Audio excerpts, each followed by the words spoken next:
영국 북동부의 노썸벌랜드라고 하는 지역에는 하드리아누스 성벽이 있습니다. 지금 저 사진에 보시는 건데요.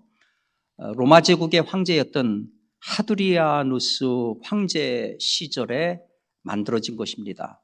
그때가 언제냐면은 AD 122년입니다. 굉장히 오래됐지요. 2000년이 넘은 그와 같은 성벽입니다. 저 성벽의 길이가 118km입니다.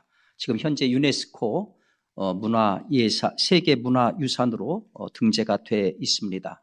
잉글랜드하고 스코틀랜드의 국경지대에 있습니다.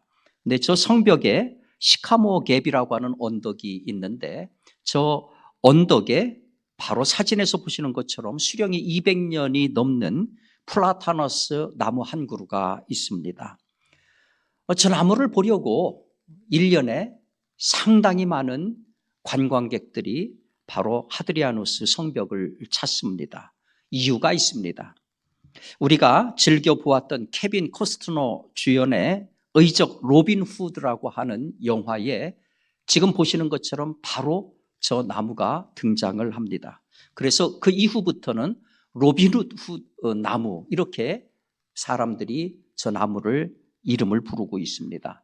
거기다가 2016년에 영국에서 있었던 그 나무 품평 대회에서 올해의 나무로 그렇게 선정이 됐습니다. 그래서 이런저런 이유로 유명한 나무가 된 거예요. 매년마다 저 나무를 보려고 많은 사람들이 옵니다. 연인들은 저 나무 밑에서 서로 사랑의 고백을 하기도 하고 또 사랑하는 사람을 잃은 사람은 유골을 가지고 와서 저 나무 근처에 유골을 뿌리기도 합니다. 그러다 보니까 어느덧 저 나무는 저 지역의 소위 랜드마크처럼 그렇게 사람들의 관심과 사랑을 받게 됐습니다. 그런데 2023년 9월 27일 밤에 그만 저 나무가 밑둥만 달랑 남긴 채 잘려져 버리고 말았습니다. 누군가가 심야 혹은 새벽에 전기톱을 가지고 와서 저걸 잘라버린 것이죠. 이 지역의 랜드마크가 베어졌다는 소식은 사람들에게 엄청난 충격을 주었습니다. 국립공원의 책임자는 예술가들에게 영감을 준 영국 정체성의 일부가 무너졌다 한탄을 했고요. 또 어떤 사진작가는 가슴이 찢어진다. 이 지역 국회의원은 저 소식을 듣고 내가 혼절했다. 사진처럼 나무가 전기톱으로 베어져서 내동댕이가 쳐지고 남은 것은 달랑 밑둥아리만 남았습니다. 저 밑둥아리를 가리켜서 우리는 그루터기 그렇게 이름을 부르지요. 사람들이 왜 애통해합니까? 잘려져 나간 나무 본체 때문에 애통해하는 거예요. 남아있는 밑둥아리 저 그루터기에 시선을 주는 사람은 아무도 없습니다. 저 그루터기는 로미드 나무의 기억만 되살려주는 씁쓸한 추억이 되고 말 겁니다.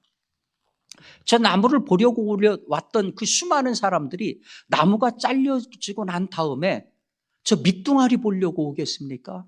오지 않을 거예요. 그러니까 다시 말해서 저렇게 잘려나가면서 저 로빈훗 나무는 이미 나무로서의 상품성은 제로가 되고 만 것이지요. 그루터기라고 하는 것은 나무를 베고 남은 밑둥아리를 얘기합니다. 그러니까 쓸모 있는 부분은 잘라내고 쓸모 없이 남아있는 부분이 밑둥아리 그루터기이지요. 우리가 등산 갈 때 산에 오를 때에 이 벌목을 하고서 이 밑둥아리만 남아있는 그루터기들을 많이 보지 않습니까? 그런 거 볼 때 여러분들 어떤 생각이 드세요? 로빈훗 나무를 기억하는 사람들의 어떤 그 씁쓸함, 그러한 감정이 느껴지지 않습니까? 가끔씩 그루터기 때문에 등산객들이 발이 걸려서 넘어지기도 해요. 등산 그런 경험들을 일종의 이 그루터기는 장애물로 여겨지는 거죠. 부정적인 인상을 주기 마련입니다. 그래서 그런지 그루터기와 관련된 사자성어도 나왔어요. 여러분 혹시 수주대토라고 들어보셨습니까? 지킬 수, 그루주, 기다릴 때 토끼토. 그루터기에 앉아서 토끼를 기다린다. 수주대토. 무슨 얘기냐 하면은 힘들이지 않고 요행으로 일이 성취되기를 바라는 것. 이게 수주대토입니다. 아니면 어떤 착각에 빠져서 되지도 않는 일을 공연하게 고집을 부리는 어리석음. 이걸 나타내는 것이 수주대토입니다.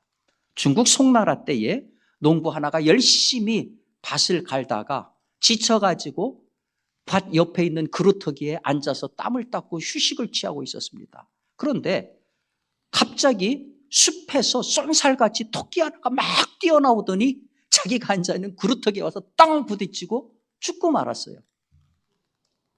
횡재잖아요, 횡재. 그래가지고 그 죽은 토끼를 집에 가지고 와서 맛있게 요리를 해서 먹었습니다. 먹으면서 갑자기 그런 생각이 드는 거예요. 야, 숲에는 저렇게 엄청나게 많은 토끼들이 있을 텐데 내가 힘들어가면서 밭농사를 질 게 뭐야? 그 다음 날부터는 그루터기에 앉아서 기다리는 거예요. 토끼가 와가지고서 부딪혀 죽어주기를 기다리는 겁니다. 내 토끼가 오겠어요? 토끼 IQ가 얼마나 높은데 오겠어요? 몇 달이 가도 그런 일은 발생하지 않았습니다. 뒤늦게 정신을 차리고 보니까 이미 밭은 무성한 잡초로 우거져 있었고 결국은 1년의 농사를 망치고 말았습니다. 사람들의 비웃음거리가 됐죠. 이게 수주대토입니다. 그루터기와 관련해서 부정적인 이러한 사자성어가 만들어졌어요. 그런데 오늘 우리가 읽은 성경에도 그루터기가 등장을 합니다. 밤나무와 상수리나무가 배임을 당하여도 그루터기는 남아있는 것과 같다. 여기에 밤나무와 상수리나무라고 하는 이 상징적인 용어를 썼을까요? 이게 무엇을 얘기하는 걸까요? 우리가 다 아는 것처럼 오늘 우리가 읽은 본문은 이사야 선지자가 하나님으로부터 부름을 받는, 소명을 받는 이야기를 담고 있지요. 이사야 선지자가 소명을 언제 받았느냐 하면은 남유다의 왕이었던 우시야 왕이 죽던 주전 739년에 하나님으로부터 부름을 받습니다. 이 우시야 왕이라고 하는 사람이 사실은 대단한 왕이에요. 남유다의 여러 왕들 가운데에 10번째 왕인데 유다의 전성기를 이끌었던 몇 안 되는 성왕으로 추앙받는 사람입니다. 중농정책을 펴서 국가를 부강하게 했고요. 그다음에 국방력을 아주 강하게 했어요. 그래가지고서 블레셋도 점령하고 암몬도 점령해서 그런 나라들로부터 조공을 받았습니다. 국제무역도 얼마나 탁월하게 했는지 애국과 아라비아까지 그 명성이 자자할 정도였어요. 그러다 보니까 나라가 부하게 됐습니다. 부자 나라가 됐어요. 문제가 뭐냐 하면은 물질적으로 번영하다 보니까 백성들이 사치와 향락으로 떨어지는 거예요. 도덕이 문란해지고요. 종교적으로 부패가 움트기 시작하는 겁니다. 거기다가 당시에 아시리아라고 하는 거대한 나라가 일어나서 이 근동에 있는 나라들을 하나씩 점령해 가는 겁니다.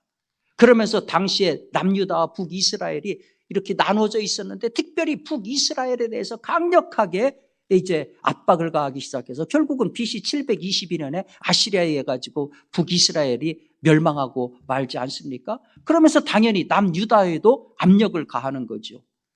이런 중차대한 시대에 불행한 일이 발생했어요. 그게 뭐냐면은 바로 그렇게 믿었던 성왕 우시야 왕이 죽은 거예요.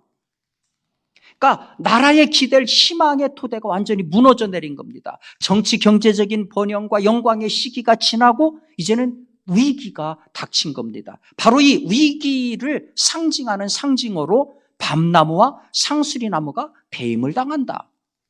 그런 표현을 썼어요. 그러면서 하나님께서 이어서 이렇게 말씀하십니다. 그루터기만 남았다. 그런데 이 그루터기에 대한 하나님의 묘사가 좀 이상해요. 흔히 그루터기 그러면은 이제 역할을 다하고 수명을 다한 것을 상징하고 쓸모없는 것을 상징하는 거가 그루터기인데, 그런데 하나님이 말씀하시는 그루터기는 전혀 다른 차원입니다. 밤나무와 상수리나무가 배임을 당하여도 그 그루터기는 남아있는 것 같이 거룩한 씨가 이 땅에 그루터기니라. 여기 그루터기로 번역된 히브리어가 마체베트라고 하는 단어인데요. 이게 서다, 기둥같이 세우다, 그런 의미를 담고 있어요. 서다, 기둥같이 서다, 세우다. 영어로는 렘난트라고 합니다. 렘난트. 우리말로 번역할 때는 남아있는 자, 나머지, 자녀, 생존자, 그런 뜻이에요. 무슨 얘기입니까? 나무가 다 잘려도 그루터기만 남아 있으면은 우리는 그 그루터기를 보고 저건 뭐 폐물이지, 다 끝났지. 찾아오던 관광객들도 더 이상 찾아오지 않습니다. 그런데 하나님께서 말씀하시는 거는 모두가 폐물로 여기는 그 그루터기, 근데 그 그루터기만 남아 있으면은 다시 자랄 수 있다. 이건 그루터기에 대한 전혀 다른 해석이죠. 그루터기는 더 이상 쓸모없는 무익한 존재가 아니다. 그루터기는 생명의 씨다. 절망 가운데서 다시 일어날 수 있는 희망이다. 이게 단순한 말장난이 아니에요. 그저 위로하고 격려하려고 하는 레토릭, 수사하기 아니에요. 여러분, 실제로 죽어있는 그루터기라고 생각되는 그곳에서 생명이 일어나요. 여러분, 노아 홍수가 났을 때에 살아남은 렘넌트, 유일하게 살아남은 남은 자는 8명이었습니다. 아브라함과 그 가족은 바벨탑 사건 이후에 하나님께서 부르신 남은 자였습니다. 요셉과 그의 형제들, 이집트의 기근 속에서 살아남은 렘넌트, 남은 자들이었습니다. 바벨론 포로 시대에 다시 70년의 아픔을 딛고 이스라엘로 돌아와서 이스라엘의 재건을 이루었던 사람들, 렘넌트였습니다. 바알 종교로분들 이스라엘에서 엘리야가 절망할 때에 하나님이 약속하지 않습니까? 바알에게 무릎 꿇지 않은 7,000명을 남겨두리라. 렘넌트입니다. 오늘 본문도 이사야가 소명을 받을 때에 하나님이 주신 말씀 아닙니까? 유다가 죄를 지어서 심판을 받게 될 것이다. 그러나 내가 남은 자를 남겨두리라. 이 모든 남은 자의 공통점이 뭡니까? 생명입니다. 회복입니다. 이 모든 남은 자의 공통점이 뭡니까? 극히 소수다 하는 거예요. 이것이 바로 하나님이 역사를 운행하시는 방법입니다. 소수를 통해서 절망 가운데서 희망을 이끌어내는 하나님. 그런데 여러분, 이것이 단지 종교나 신앙의 영역, 하나님의 운행 방법만이 아니에요. 세상도 이것을 인정합니다. 역사를 이끌어가는 것은 소수다. 교회 바깥에서 얼마든지 들을 수 있는 얘기 아닙니까? 여러분, 파레토의 법칙이라는 거 기억하시죠? 이태리의 사회학자인 파레토가 개미들이 일하는 것을 봤어요. 재미난 것은 100마리의 개미들이 일하는데 우리가 흔히 일개미 하면 부지런히 일한다고 생각하는데 그렇지 않더라는 거예요. 20마리 정도만 죽으라고 일하고 80마리는 빈둥빈둥 놀더라는 거예요. 그래서 이번에는 열심히 일하는 20마리만 따로 모아가지고서 관찰을 했더니 그러면 우리 생각에는 그 20마리가 열심히 다 일할 것 같죠. 놀랍게도 그 20마리 가운데 열심히 일하는 것은 20%밖에 안 되고 80%는 빈둥빈둥 놀더라는 거예요. 이번에는 빈둥빈둥 놀던 그 80마리만 따로 모아가지고서 관찰을 해봤더니 그러면은 이론적으로는 빈둥빈둥 노는 80마리는 계속 80마리는 빈둥빈둥 거려야 되는데 놀랍게도 그 80마리 가운데 20%는 죽으라고 일을 하더라는 거예요. 여기에서 나온 것이 그 유명한 파레토의 20대 80의 법칙이죠. 열심히 일하는 개미나 노는 개미나 함께 있을 때는 20% 정도만 평균적으로 일하고 80%는 놀더라. 다시 말해서 부지런한 소수가 게으른 다수를 먹여 살리더라. 이게 파레토의 법칙이죠. 우리 성경적으로 표현한다고 하면 바로 20%가 그루터기고 남은 자고 지난주에 우리가 함께 다뤘던 창조적인 소수가 되는 거죠. 여러분, 하나님의 법칙과 인간의 법칙이 동일해요. 생명과 역사는 소수가 만들어요. 깨어있는 소수가 만듭니다. 죽은 것 같은 그루터기에서 생명이 일어납니다. 소수지만 그들이 역사를 끌고 가요. 그런데 중요한 것은 모든 그루터기가 다 생명과 희망이 되는 건 아니에요. 대부분의 그루터기는 수명이 끝난 나무를 상징하잖아요. 아무 의미가 없는 폐물을 상징하잖아요. 사람들의 발이나 걸려서 넘어지게 하는 부정적인 걸로 생각하잖아요. 그런데 그루터기가 그런 폐물이 안 되고 생명과 희망이 되려면 조건이 있어요. 그 조건이 뭐냐? 바로 오늘 이사야에게서 보는 거예요. 4가지입니다. 첫 번째는 하나님 만나야 돼요. 하나님 체험해야 됩니다. 이사야가 보좌에 앉으신 하나님을 봤어요. 보좌에 둘러신 스랍들이 하나님의 거룩하심을 찬양하는 것을 봤습니다. 여호와 하나님의 옷자락이 성전에 가득한 것을 보았습니다. 하나님의 영광이 온 땅에 충만한 것을 봤습니다. 성전의 연기가 가득한 것을 보았습니다. 무슨 얘기입니까? 한마디로 이사야는 거룩한 체험을 한 거예요. 하나님을 만나는 거룩한 체험을 한 겁니다. 두 번째 조건은 하나님을 본 뒤에 무엇을 보는가? 자기를 보더라는 거죠. 화로다 나여 나는 망하게 되었도다. 나는 입술이 부정한 자다. 그러니까 하나님 앞에 있는 자기를 본 거예요. 도대체 하나님의 거룩하심 앞에 설 수 없는 자기를 본 거예요. 세 번째가 뭡니까? 그렇게 보고 나니까 고백하더라는 거죠. 하나님, 나는 망하게 된 존재입니다. 그때에 회개할 때에 천사들이 부젓가락으로 시뻘건 숯을 이사야의 입술에 대면서 이렇게 선언합니다. 보라, 이것이 내 입에 닿았으니 내 악이 제하여졌고 내 죄가 사하여졌느니라. 하나님 앞에 나를 고백할 때에 죄사함의 은혜를 받습니다. 그리고 나서 네 번째로 거룩하신 하나님의 부름에 응답하는 거예요. 누가 나를 위하여 갈고? 그때 내가 여기 있나이다. 나를 보내소서. 그러니까 폐물과 같은 그루터기가 생명의 역할을 하려고 하면 네 가지예요. 하나님 체험해야 되고요.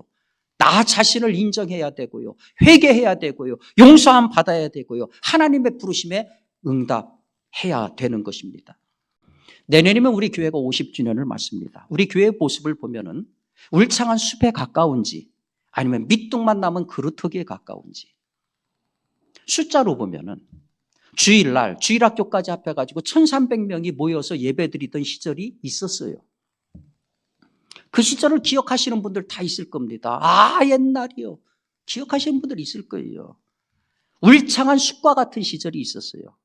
근데 그동안 무슨 일이 있었는지 지금은 썰물처럼 많은 이들이 다 빠져나갔어요. 솔직히 우리 모습은 밑둥만 남은 그루터기하고 유사합니다. 이렇게 말하면 부정적으로 들리지요? 맞습니다. 로비는 나무처럼 나무 본체가 잘려나가고 밑둥만 남은 그루터기는 상식적으로 부정적인 게 맞아요.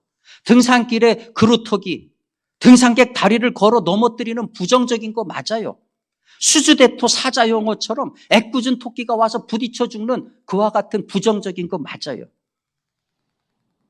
신학교를 졸업하고 저희 동기들이 벌써 목회 나간 지가 35년에서 40년이 됩니다. 그 분야의 전문가들이죠.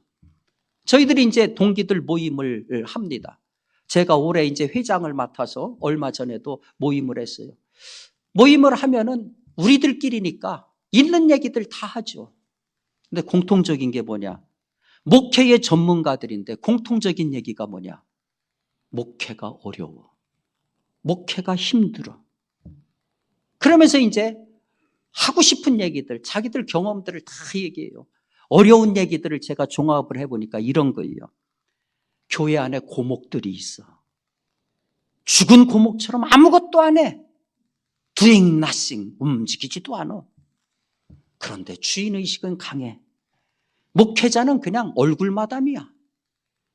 거기다가 안기부 요원 같아. 문제를 들추기에 분주해. 다른 사람 험담 찾는데 그렇게 바빠. 전도는 한 명도 안 하면서 교회 부흥 안 된다고 불평은 무지하게 해. 예배는 잘 안 나오면서 예배 가보니까 텅텅 비었다고 비난만 해. 제가 그 말 듣고서 반은 맞고 반은 틀리다 그랬어요. 오죽 목회를 그렇게 했으면 목회가 어렵냐. 이제 그랬더니 막 비난들이 막 쏟아지죠. 근데 사실이에요. 목회가 어려운 것의 절반 이상은 목회자가 목회 잘못해서입니다. 우리 목회자들은 회개해야 돼요. 거울 앞에 서야 돼요. 그런데 손바닥은 마주쳐야 소리가 나잖아요. 진공 속에서 목회하는 게 아니에요. 열과 성을 다해도 그냥 죽어있는 고목 같은 그러한 존재들이 있어요.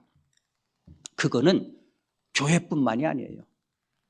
가정에도 그렇고 직장에도 그렇고 국가에도 그렇고 문제가 있는 곳을 다 들춰보면은 그러한 고목 같은 그루터기들이 꼭 있기 마련입니다. 그런데 여러분, 이런 그루터기만 있는 게 아니에요. 문제가 오이덩어처럼 가득 짊어지는데도 살아갈 수 있는 거는 뭐냐면요, 이런 그루터기만 있어서는 못 살아갑니다. 전혀 다른 그루터기들이 있어요. 여러분 혹시 쉘 실버스타인이 지은 아낌없이 주는 나무라고 하는 동화를 기억하세요? 어느 곳에 나무와 친구인 소년이 있었어요. 항상 둘이 어울려서 그네를 타고 사과 따먹고 즐겁게 놀았어요. 어느 날 소년이 찾아왔어요. 나 일하려면 돈이 좀 필요해. 그래? 그러면 내 사과를 다 따다가 팔아서 돈을 마련하려. 얼마 후에 다시 그 소년이 찾아왔어요. 내가 결혼을 해야 되는데 집을 지어야 될 것 같아. 그래? 그럼 내 가지 잘라가지고 집을 지렴. 사과나무에 모든 가지를 잘라서 집을 지었어요. 얼마 후에 또 그 소년이 찾아왔어요. 그러면서 인생이 너무 슬퍼. 좀 여행을 갔으면 좋겠어.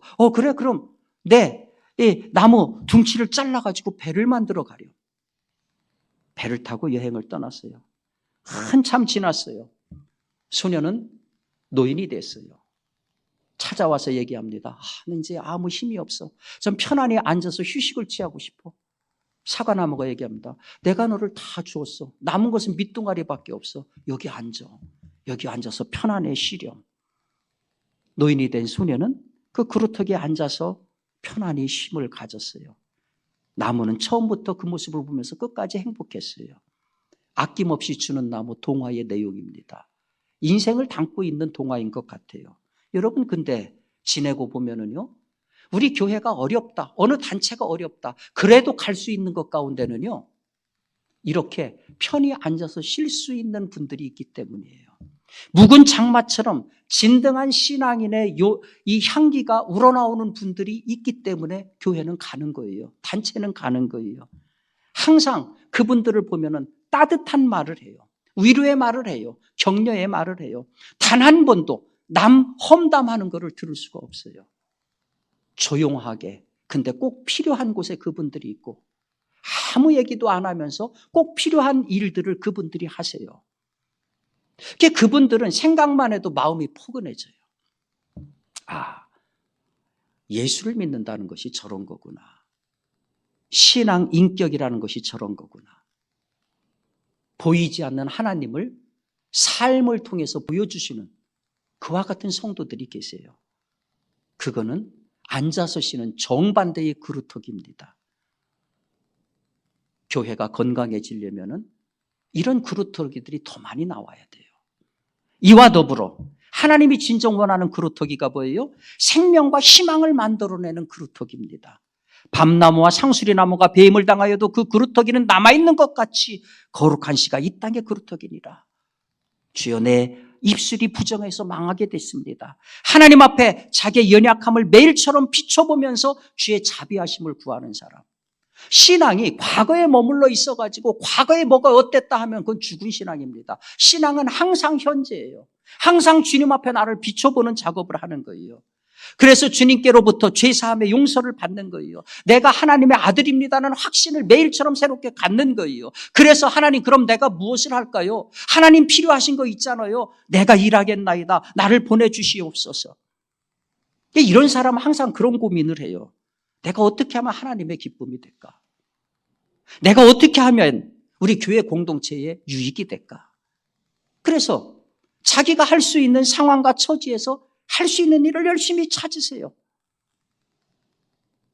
바로 그와 같은 헌신이, 거기 헌신의 자리에서 생명이 돋아나는 겁니다. 바로 이런 생명의 그루터기가 하나님이 원하시는 그루터기입니다. 여러분 명심하십시오. 하나님 나라의 이야기들을 지금까지 써내려온 모든 사람들이 바로 이 소수의 그루터기들이었습니다. 지금도 어렵다 하지만은 역사가 균형을 잃고 균형을 잡고 갈 수 있는 것은 소수의 그루터기들이 이 역사를 쓰고 있기 때문입니다. 우리 교회의 생명의 역사도 바로 이 소수의 그루터기들이 써내려갈 겁니다. 하나님은 여러분 한 사람 한 사람이 바로 이 생명의 그루터기가 되기를 원하십니다. 바라기는 오늘 말씀을 함께 나눈 우리 모두가 생명을 이어가는 거룩한 그루터기가 될 수 있기를 주님의 이름으로 축복합니다.